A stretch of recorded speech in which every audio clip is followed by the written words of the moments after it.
ఎందుకే అంత గట్టిగా కొట్టా? నా జ్ఞానదంతం ఊడిపోయింది. జ్ఞానదంతం ఊడితే ఊడింది లేండి. ఇప్పుడు జ్ఞానంతో పనేముంది? ఏమిటిది? పప్పులో ఉప్పు లేదా, లేక పప్పులో ఉప్పే లేదా? పప్పులో ఉప్పు ఉంది, కాని అది పప్పులో కలిసిపోయింది. ఈ టీలో పంచదార లేదు. అయ్యో, మర్చిపోయాను. మీరు చాలా స్వీట్గా ఉంటారు కదా, అందుకే అవసరం లేదనుకున్నాను. కోడలా, టీవీలో ఈ సీరియల్ చూస్తున్నావా? ఎంత నాటకీయంగా ఉందో. అవును అత్తయ్య, కాని మన ఇంట్లో జరిగేంత నాటకం కాదు కదా. నవ్వుతూ, చాలా తెలివైనదానివి అవుతున్నావు.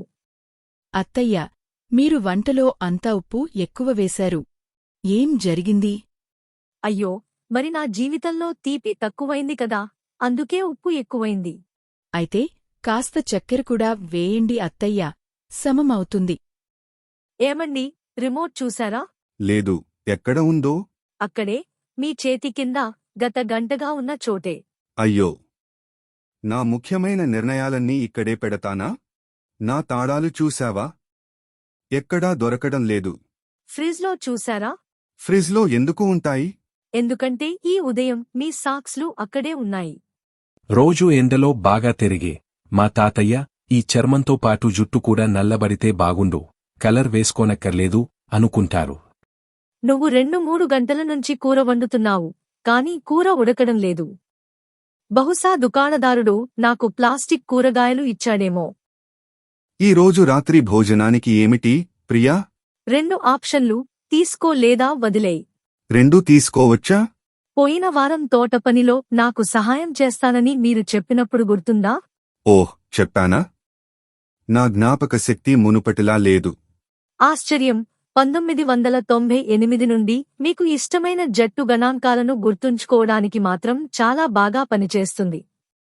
ఈ రోజు నువ్వు చాలా అందంగా ఉన్నావు, ప్రియా. మీకు ఏమి కావాలి? ఏమీ లేదు. భార్యను భర్త పొగడకూడదా? సాధారణంగా రహస్య ఉద్దేశం లేకుండా కాదు. చెప్పు. ఏవండి, వంట సరిగా చెయ్యట్లేదు, ఇల్లు శుభ్రంగా ఉంచట్లేదు, పిల్లలకి చదువు చెప్పట్లేదు. అసలు ఏం చేస్తున్నారు ఇంట్లో? మీరు ఇంట్లో లేనప్పుడు చాలా పనులు చేస్తాను. ఈ రోజు మన పెళ్లిరోజు కదా, నాకు ఏదైనా బహుమతి కొనివ్వాలి. ఏం కావాలి? నాకు వజ్రాల నెక్లెస్ కావాలి. ఏంటి? నిన్ననే కదా నాన్నగారు ఇచ్చిన ఇల్లు అమ్మేసింది.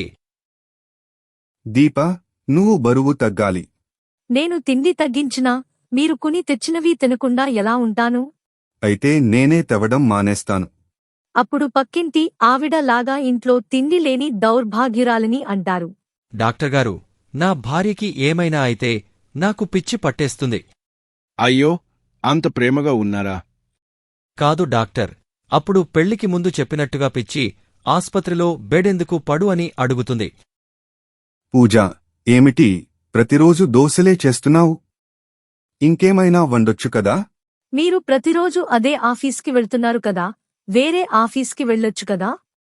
డాక్టర్ గారు, మావారికిదే మొదటి ఆపరేషనండి. కాస్త ధైర్యం చెప్పండి. బాగుందమ్మా. మరి నాకెవరు ధైర్యం చెబుతారు చెప్పు. 2 గంటలు ఛార్జింగ్ పెట్టాను.